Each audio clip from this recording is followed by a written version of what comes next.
Very good evening आप सभी को।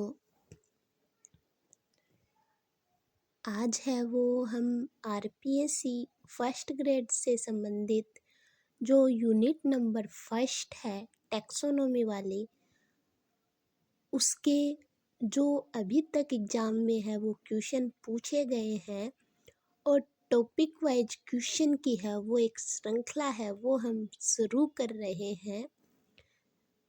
तो अब है वो हम बिना देरी के है वो सीधा शुरू करते हैं फर्स्ट ग्रेड की यूनिट नंबर फर्स्ट टैक्सोनॉमी से संबंधित क्वेश्चन जो 2025 में होने वाली फर्स्ट ग्रेड एग्ज़ाम के लिए काफ़ी इम्पोर्टेंट क्वेश्चन होंगे। तो शुरू करते हैं हम। आज का हमारा पहला क्वेश्चन है कि सजीवों का उनके वर्गीकरण का व्यवस्थित अध्ययन है वो क्या कहलाता है। जो सजीवों का व्यवस्थित अध्ययन की अगर बात आ जाए तो वो कहलाता है टैक्सोनॉमी। सजीवों का जो व्यवस्थित अध्ययन है वो टैक्सोनॉमी है, वो कहलाता है। हमारा आज का दूसरा क्वेश्चन है कि जीवों को उनकी समानताओं एवं विभिन्नताओं के आधार पर वर्गीकरण करना है वो क्या कहलाता है। यानी कि सजीव को उनकी समानताएं और विभिन्नताओं के आधार पर वर्गीकृत करना है वो क्या कहलाता है, वो कहलाता है क्लासिफिकेशन। यानी सजीवों का उनकी समानताओं और विभिन्नताओं के आधार पर वर्गीकरण करना उनका क्लासिफिकेशन है, वो कहलाता है। आज का हमारा तीसरा क्वेश्चन है कि टैक्सोनॉमी शब्द का सबसे पहले प्रयोग है वो किसने किया।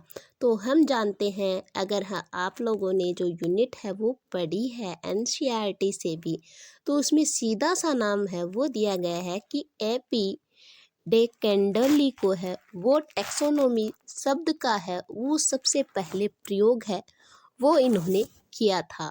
आगे इनकी जो बुक है वो आएगी कि एपी डे कैंडोली ने किस बुक में टैक्सोनॉमी के बारे में बताया।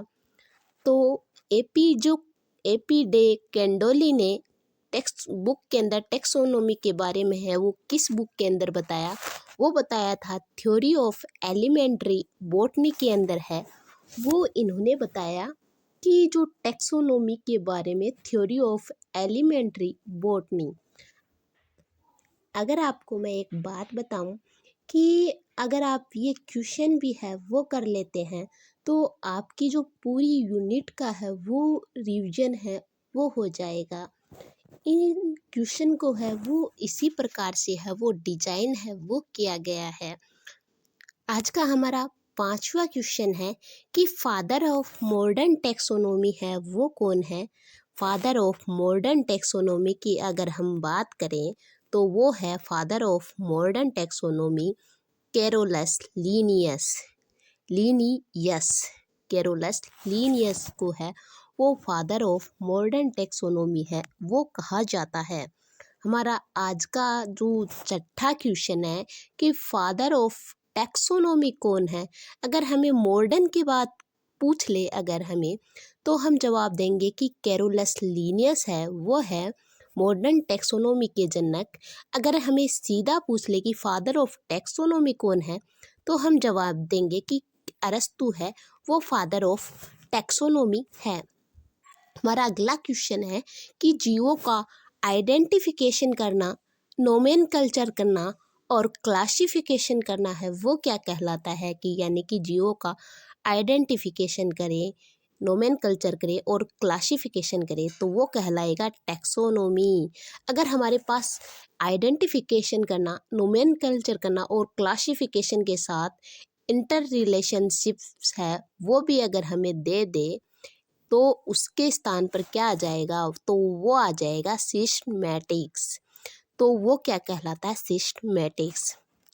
आगे मैंने ये क्वेश्चन है वो भी दिए हैं, तो आगे है वो आप क्वेश्चन है वो देखते जाएं। हमारा आज का आठवां क्वेश्चन है कि टैक्सोनॉमी का पहला पद है वो कौन सा है?